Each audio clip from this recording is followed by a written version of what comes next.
One of the most popular right-wing narratives out there is that Ukraine's going to pull us into World War III. But how much beef is there in that burger?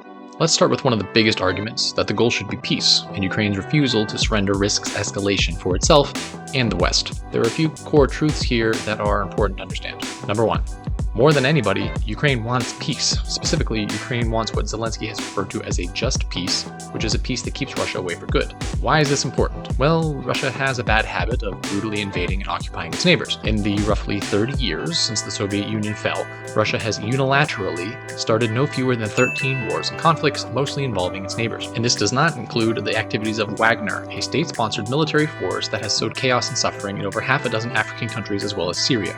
At best, the find a compromise angle is naive and smacks of Chamberlain's infamous appeasement peacenik efforts with Hitler, and we all know how that turned out. At worst, it's an argument propped up by the Kremlin to spread the idea that Ukrainians should just give up the fight and abandon all of their citizens on the occupied territories. Peace through strength, or a just peace, is critically different and essential. Think about it this way. If your neighbor came into your house, shot one of your family members, burned 20% of your property to the ground, and then you fought back, sending them to the hospital with extensive injuries, wouldn't you also want reassurances that they're not going to come back again as soon as they've had a chance to recover? Point two. This is especially important since most people have not studied Russia's history. Russia never does anything in good faith, which means that Western-style negotiation, where two aggrieved parties come to the table to compromise, is impossible. Hundreds of years of history, all the way back to the Pereyaslav agreements and even further, show that Russia does not honor treaties. It just regroups when the winds aren't blowing its way to buy time for itself before attacking again. In between each of the entries on this list, there was some sort of peacekeeping agreement or ceasefire or diplomacy that was inevitably violated by Russia. Nobody knows this and understands this better than Russia's neighbors, which is why immediately after the 2022 full-scale invasion of Ukraine, Finland and Sweden rushed to join NATO, a defensive alliance that has never invaded anybody. You may ask, why can't Russia just stop now, freeze the lines, and consolidate their gains? This is anathema to Russia's core geopolitical strategy. Go take something that's not yours, grind out the fight until the West gets bored of it, import a bunch of Russian speakers onto the occupied areas, and then poof.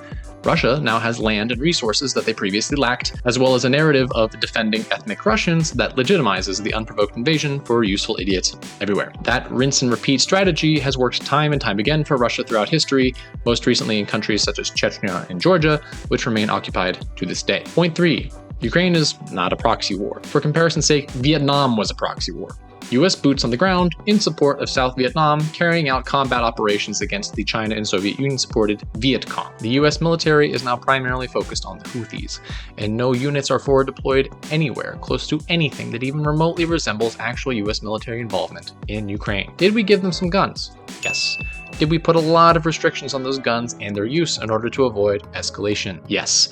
Did we refuse to sell them materiel that are rotting in boneyards and quietly reallocate even more aid that was already requisitioned for Ukraine? Yes. Ukraine, a nation that responded to the September 11th attacks by sending troops to the Middle East, some of whom did not come home, is not a NATO country. Therefore, Article 5 is simply not on the table, as Ukraine has no capacity to pull us into anything. Could Russia use a nuclear response if NATO were bombing Moscow? Perhaps.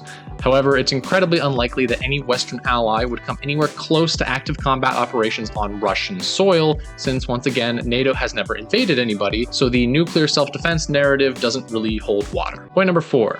Russian greed is extremely powerful. Putin and his cronies have built up the Dragon's Hoard of Dragon's Hoards, over 25 years of assassinations, criminal manipulation of the Russian economy and political system, and just the good luck of having valuable resources on their territory. Why would Russia risk using nukes when all that is currently on the table are the blasted remains of southeastern Ukraine's coal and mining industry and the Crimean Peninsula, which is a pile of rock with no natural fresh water on it anymore since the Russian invasion? Why would Putin and the oligarchs risk losing 2.5 decades of ill-gotten, incredible, unimaginable wealth and power for a parking lot in one warm water port that is in range of Ukrainian missiles? Does Russia wave the nuclear saber to provoke a response? Yes. Should we write these threats off? No, but we should understand the circumstances in which the rhetoric appears. For example, an article by United 24 found that Russia resorted to nuclear threats at least 74 times between the start of the full-scale invasion in June 2024, so 2 years and change. These threats mostly came out after Russia did something terrible to deter unfavorable responses, such as Western sanctions after the beginning of the full-scale invasion, or to discourage the West from doing something against Russia's wishes, like including Finland and Sweden in NATO, or sending old F-16s to Ukraine. Despite the fact that the Kremlin continues to cry nuclear wolf, The West has seen no real response from Russia after crossing these so-called red lines. Unfortunately, that does not stop Russian agents and assets in the West from attempting to inspire fear in you by creating and distributing content like this.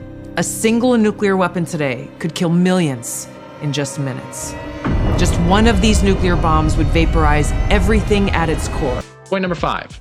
Ukraine is incapable of defending itself, which means our involvement and therefore our nuclear destruction is inevitable. At the beginning of the full-scale invasion, there were many so-called military experts and politicians that more or less said Ukraine was finished and had no capacity to mount any sort of effective resistance against the Russian army. It's now day 1,204 of Russia's 3-day special operation. Ukraine has received military and humanitarian aid from Western partners, which proved to be vital in the earlier days of the war, but has since greatly ramped up many of its own military and industrial capabilities in response to the West's hesitation and escalation management. Just days ago, the Ukrainians pulled off arguably the most successful military operation of the modern age, Operation Spiderweb, in which they assembled FPV drones inside of Russia, concealed them in the tops of truck beds, and had them delivered to specific locations next to several Russian air bases, thousands of miles from the border, by Russian truck drivers who had no idea what they were delivering. Then, at sunrise on June 1st, this happened.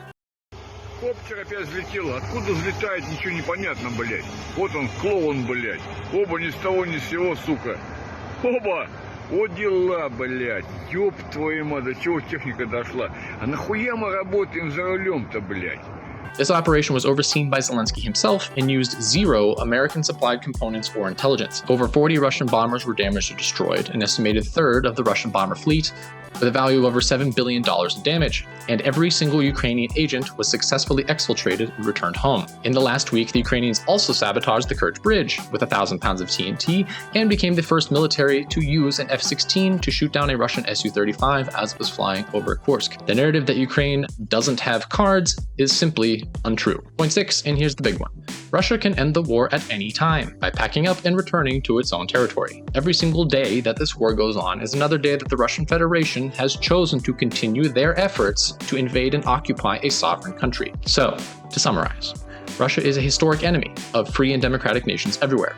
Ukraine has shown that you absolutely can use force to fight back, and that the nuclear threats are just another tool in the Kremlin's influence toolkit. The Cold War-era notion of Russia as an unstoppable military force is just not true anymore, and Ukraine is innovating in ways that military historians will study for decades. Greedy Russian oligarchs have way too much to lose to resort to using nukes, but their disinformation campaigns and asset networks are far-reaching and effective. If you are an American watching this video, the chances are high that you have been exposed to Kremlin propaganda narratives, such as those parroted by many of our country's leaders. Always do your own research and ask questions, and never take what you're being told at face value. If you want to help Ukraine, we recommend donating to Ukraine's Comeback Alive, or the Estonian 69th Sniffing Brigade. Both organizations have done incredible work fundraising for the Ukrainian armed forces, and some even offer little prizes for donations, such as this patch here.